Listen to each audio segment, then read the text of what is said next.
If you think a GMAT of 720 or GRE of 330 will be enough to land you into a dream school, then my friend, you've got it all wrong. Top schools such as UCLA, London Business School, INSEAD and Columbia can reject your application and put a halt on your study abroad plans because the acceptance rate is less than 7%. And literally every second person has a score of 700 plus. So just your GMAT or GRE won't get you through. You have to factor in a lot of different areas. FYI, your GMAT or GRE score is just 30% of your application. The rest 70% goes into your SOPs, which includes your academics, extracurriculars, work experience, and differentiating factors. So you may be overwhelmed by the idea of these multitudes of essays and statement of purposes, and you may be thinking, now how do I really get cracking on them? And how do I make sure that my statement of purpose or essay stands out? What are the things that I should really be highlighting? Well, don't worry. The majority of students who plan to study abroad have this reaction, and thousands of students every day do get the SOP wrong. Trust me guys, we review hundreds of SOPs and essays every day, and the majority of students make rookie mistakes that you can't even imagine. But what exactly are the reasons behind these mistakes? Is it because of your background story? Or are you talking about too much about work experience? Are you talking about generic things that happened years back? Well, don't worry. I have cracked the code for you. Most people make mistakes because of one simple fact: unawareness.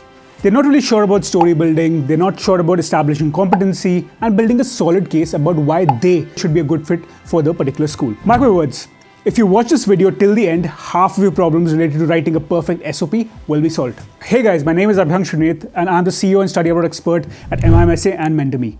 In today's video, we'll be talking about what an SOP is, why it's needed, how can you make it strong, and I will give you 5 major mistakes that I have found in most of the essays till now so you can also avoid them. But before we begin, don't forget to hit the like button and subscribe to MIMSA to get all the latest study abroad updates. So now let's get to the interesting stuff. What exactly is an SOP? So in order to get into a top school, you will need to write a personal statement of purpose or multiple essays. And it's a crucial part of your application, right? See, the purpose of a statement of purpose is to provide an overview of who you are as a student, what you hope to accomplish in your chosen field, and why you deserve to be admitted to the program of your choice. Your statement of purpose is read by the admissions board and potential supervisors to gauge your level of thought and writing ability. What they learn about you will be from your perspective, so you need to make sure that you can highlight what makes you different. So now the question is, why is an SOP really needed? Don't you have that wonderful GMAT or the GRE score? Plus you have that resume as well, right? Let's look at academics. Well, you'll be surprised, almost 70% people who apply have a GPA of over 7.5. So there's very little differentiation over there as well, right? Now, how does a school know that I should select X over Y? Well, that's why your SOPs or your application essays come into play. This is where the schools can really understand your thought process. What have you done? Why have you done the things you've done? Why did you get that 7.5 GPA? Why go for that particular NGO? Why did you join TCS? Why did you go ahead and become a customer support exec at Amazon or become a consultant at BCG? It tells a story about your life. The resume is more towards making them understand what have you done. The SOPs are why have you done it and why is it connected to your current goals. Makes sense, right? And this, when taken into perspective with your academic acumen shown through your GMAT GRE, gives a complete picture of your whole application. Hence, the SOP or in business school essays are very, very important and are not to be taken lightly. So it goes without saying that a badly written statement of purpose will be a deal breaker for an otherwise excellent profile, even if you have a 750 GMAT.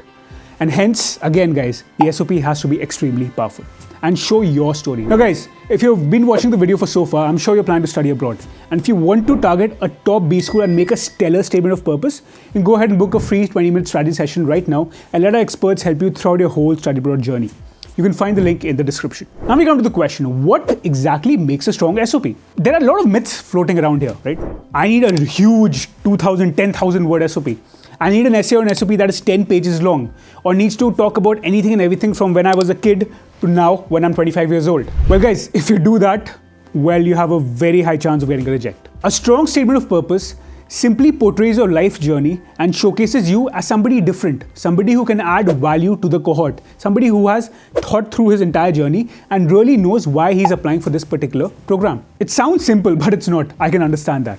Now, we've helped over 7,000 students go to the top schools abroad, and they all have one common question. How do I write a strong SOP? Now, I've been helping students since 2015 from my days at ESCP, and I've found there are 5 major mistakes that people make, and if you avoid them, automatically your SOP is among the top 10 percentile.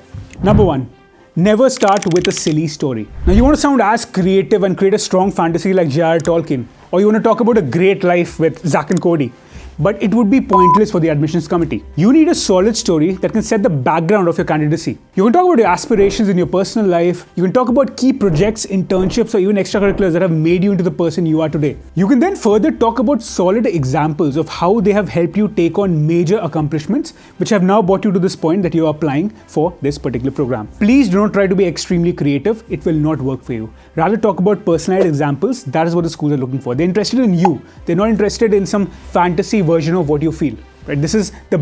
I cannot tell you how many times I've seen this mistakes and how many times you've corrected it and help people from getting proper rejects. Mistake number 2, same replicated SOPs for different specializations or schools. So it's obvious that you'll be applying to several schools rather than just one. And guys, please do apply to several schools. Don't just apply to one or two. Even if you want to get into that LBS or NCERT, please have options open. Now it may come to your mind that I can create one amazing SOP and then use it for all these schools.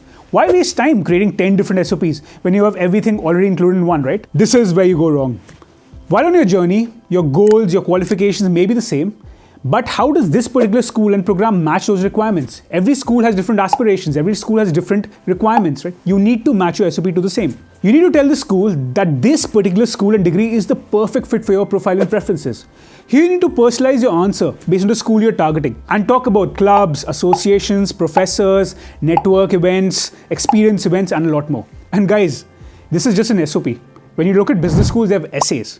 Anything from 5 to even 10 essays in schools is LBS.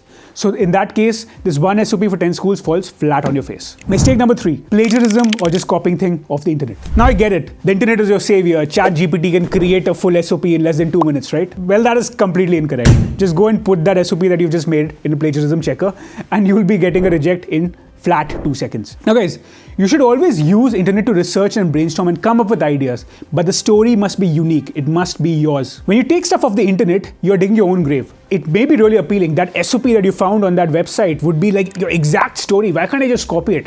But trust me, you don't want to do that because you're jeopardizing your own chances. All these schools have amazing plagiarism checkers. Even if 2 lines have been copied from somewhere, it gets flagged and you get an instant reject. So please, do yourself a favor and use tools to make sure that even if you've written a unique SOP, you get it checked. But in any case, do not copy from somewhere else. Thank me later. Mistake number 4, overusing work experience. Now you may have completed tens of internships or projects and have extensive years of work experience. Now you may want to highlight each and every project, each and every accomplishment in your SOP, right? While that may sound appealing, let me tell you, stuffing your SOP is not the same as stuffing your wardrobe. If you have a lot to say, you can definitely include a lot of it in your resume and your LORs. SOP is about your experience, your profile, your purpose. You may want to talk about why you took up this internship or how that project really changed you rather than talking about each and every project you did as well as each and every job change you took up. If you really want to cherry pick, just take up a few projects that have pushed you, have inspired you, that have brought you to this point of life that you want to do this master's and which help differentiate you from generic guys in your profile. Mistake number 5, language accuracy. You don't have to be a wordsmith here because it is obvious to have some or the other grammatical mistakes or typos in your first draft. Because even the best writers can make these mistakes. Guess what? In my application, I had literally written the spelling of extracurriculars wrong. And I noticed this after I got an admit. So guys, grammar mistakes are okay, but you definitely need to make sure that you can edit out most of them. The point here is you have unlimited time before you submit your final draft. Hence, you should definitely do the due diligence to check these errors and fix them. There are multiple tools out there. Grammarly, Quillbot, Ginger, it's endless. If you don't fix these errors, even unintentionally, it will look like you don't care about your application. I've just submitted anything and everything, which you don't want to. 1 or 2 mistakes is all right. A lot will throw you out of the door. Now, before we end this video, I hope you found these tips informative and you'll make sure to avoid these mistakes in your SOPs. Now, none of us are perfect and all of us can do with help. If you need help with your SOPs, LOR, school selection, country selection, degree selection, and a lot more, because let's face it, study abroad is not an easy journey. I would strongly suggest you go ahead and book a free 20-minute strategy session with our experts and we'll help you with each and every element across your study abroad journey. You can go ahead and find the link in the description below. Lastly, if you have any questions, just leave them in the comments below and we'd be happy to answer them. If you enjoyed this video, please give it a thumbs up and don't forget to subscribe so that we can keep on making such videos for you.